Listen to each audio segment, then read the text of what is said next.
Hi everybody, welcome on board, and let's welcome Sudipto, who's Hi. gonna give us a talk about math using F sharp. I'll just hand it over to Sudipto. Sudipto, all yours. Thank you, Pranav. Yeah. So essentially, we will talk about doing math with F sharp. It's a like excerpt from my upcoming book on applied mathematics with F sharp. So I will couple of demos that we have planned. It's a very short duration, and we have all the things will be in notebook, Visual Studio notebook. So that is up on the GitHub repository. The link is in the chat.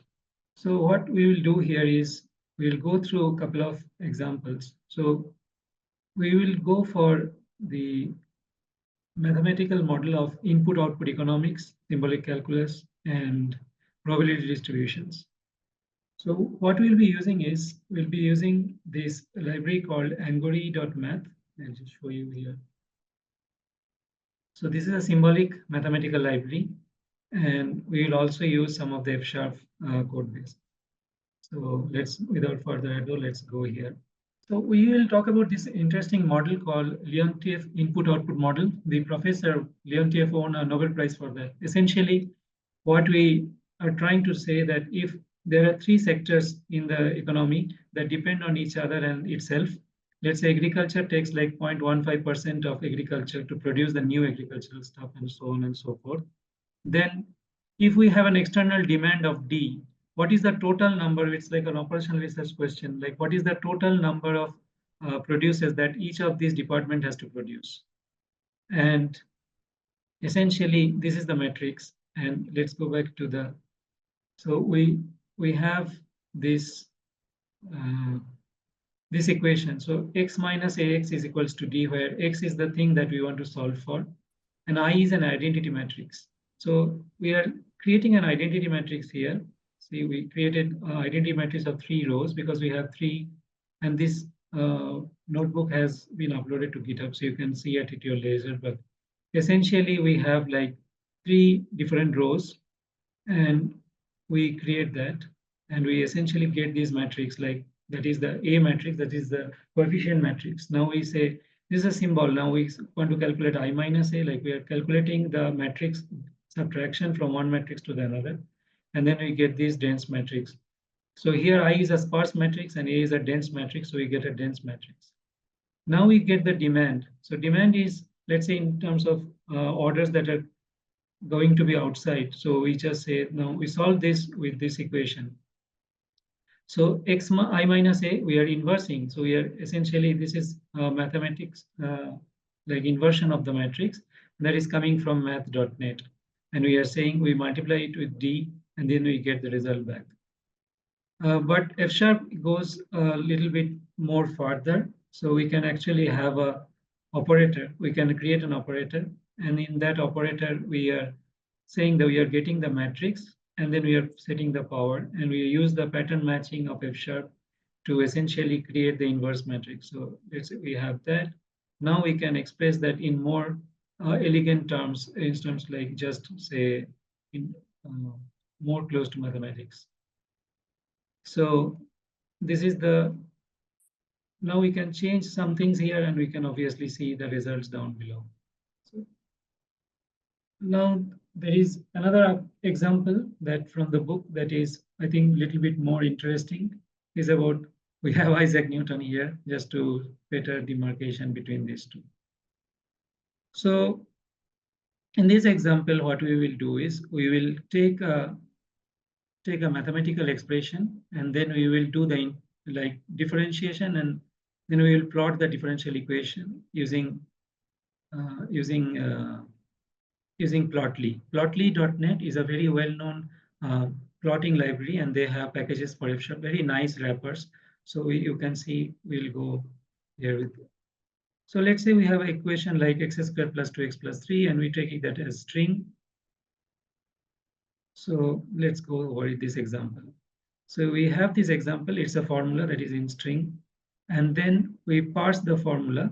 So here, this parse is coming from, as you can see, it's coming from angori math.fsharp like functions code.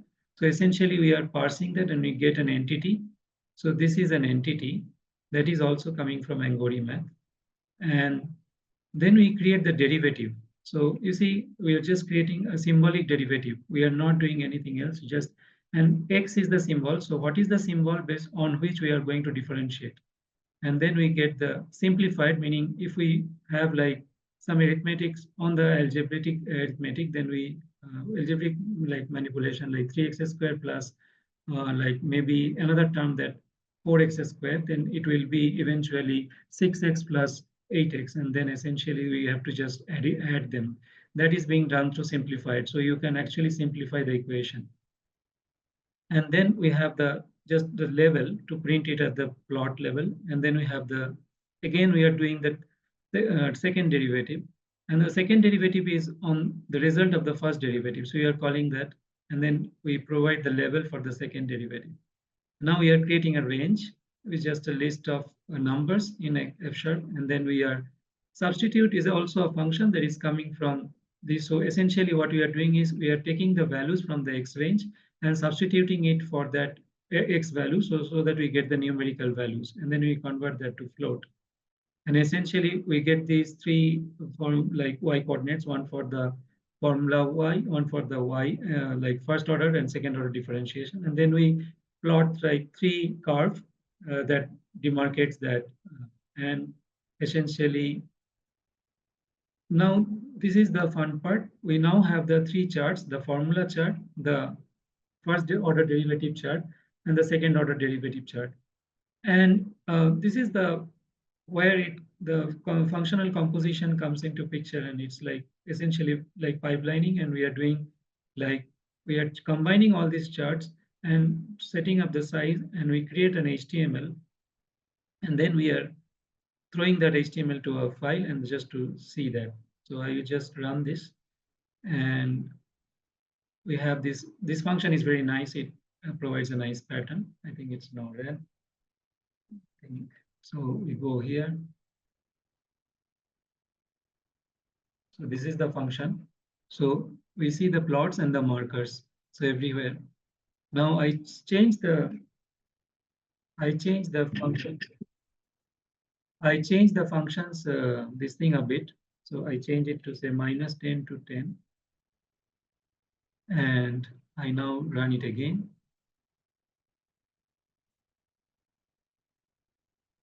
And we see that essentially it changes that and the curve, and we can hover over this to see.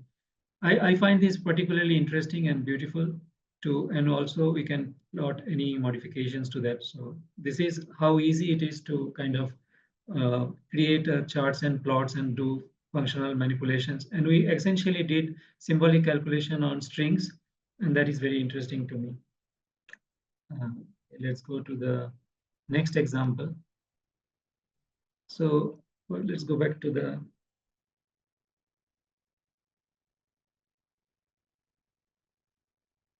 So after that, we have this matrix demo that we already saw, symbolic mathematics. Yeah, from expression. So essentially what we demoed is we could parse the expression, and we could create the function visualization and derivative analysis.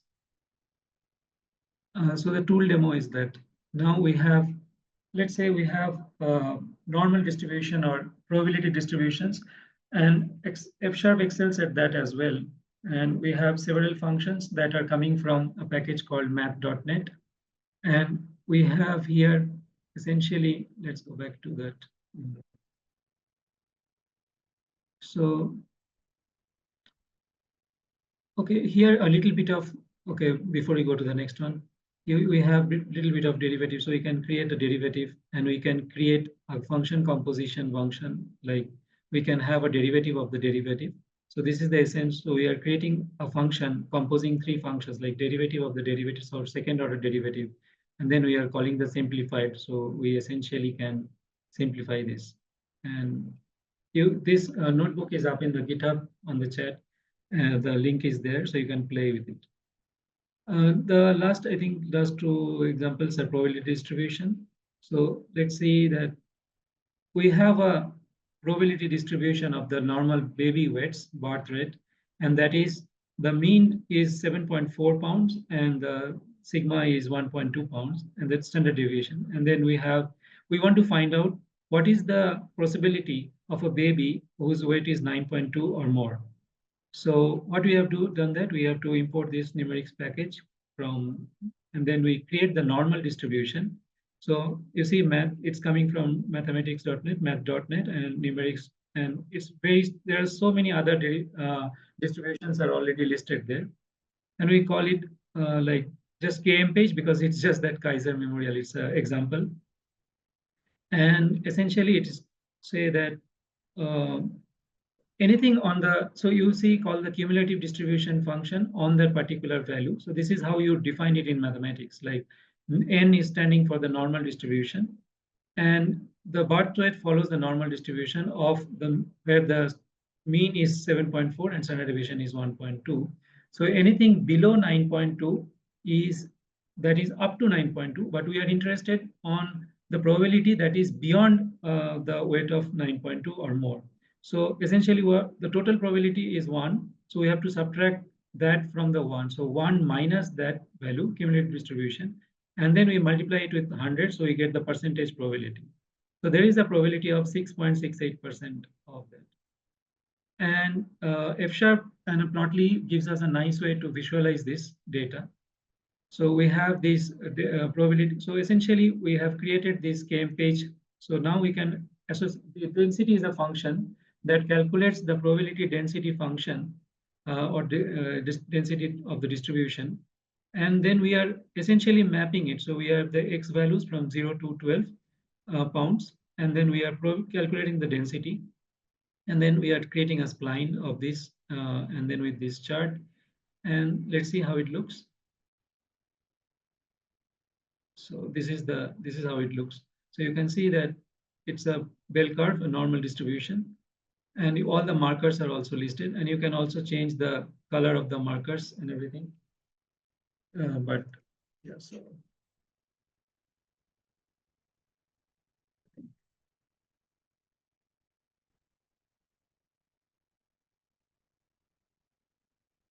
okay, let's not worry about that, I think, for now. But the one thing that is important to worry about is this part. Now we can draw a line at 9.2 and kind of put a shadow using another curve that we can draw. It's like an area chart. And then we can show that what is the portion of the tail of the normal distribution that is having a probability that is greater than 9.2 for the baby weight. If we run that, we essentially see this. So we can see that this is the distribution and this is at 9.2. And I think 9.2, this is the cutoff. And beyond that, we have these distribution values.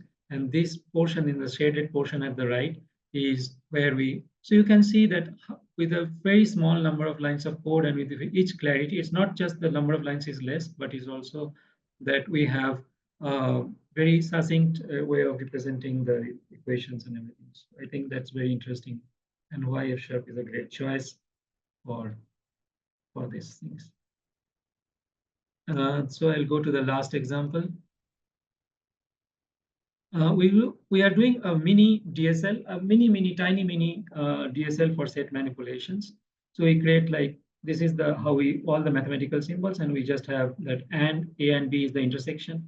And this is how we differ, like kind of denote this in F sharp. And then we can use that in all kinds of situations, like we have set of this and we want to find the subset of that. You can imagine how we can extrapolate this with external facing DSLs so that we can have user writing English or any other language and boils down to this at the, and then we can run. Essentially, this obviously is a generic representation, so it will work on all kinds of sets. So here we have a nice example, like we are finding the union between set 1, intersection of set 1 and 2 and set 3. So I'll pause for a second. Like I think, yeah, you can verify that it's on your own. So 3, 4 is all there, and 5, and then 11. So that is that. And it works with, obviously, F sharp comes with like value comparison for free for types, like record types. So you can have like a student, and then you can have like common students like that. I think that's pretty neat. And that's actually beyond mathematics, and you can actually have your own operators, and then you can create a mini DSL like that.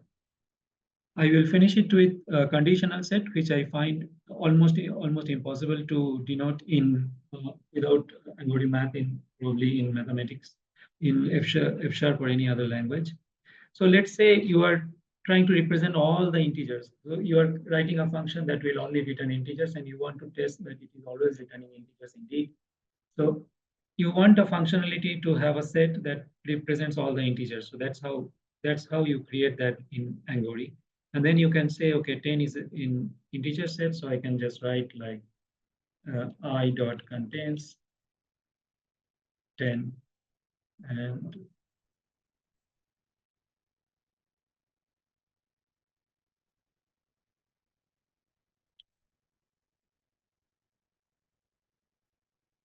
since it's an expression, I wrap it again. And now I say that, so let's put it at x, let x is equal to, so let's say let val is equal to 10. And then we say red file. So that's probably coming from your function. And then we say red file again.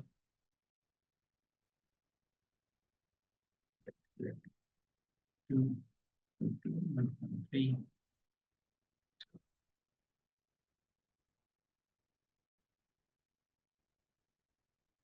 2.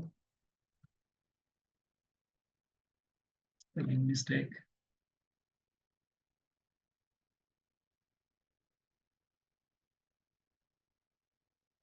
So you see that, yeah, essentially you see that this is a conditional set, spatial set, and we are saying that it's a conditional set. So we are saying that we need all the values of x that belongs to, that is only true for this equation. I find that extremely difficult to represent otherwise. And this is a very neat example of how symbolic mathematics and F sharp can, marry together. So Uh, I will pause here. Yeah, just we have like 2 minutes to go. Yeah. yeah, I will stop here. I am done. Thank you everybody for joining the session. Thank you, Sudipto. Thank you. Yeah, it was excellent. I mean, I really enjoyed the talk thoroughly. Thank you. Thank you so much.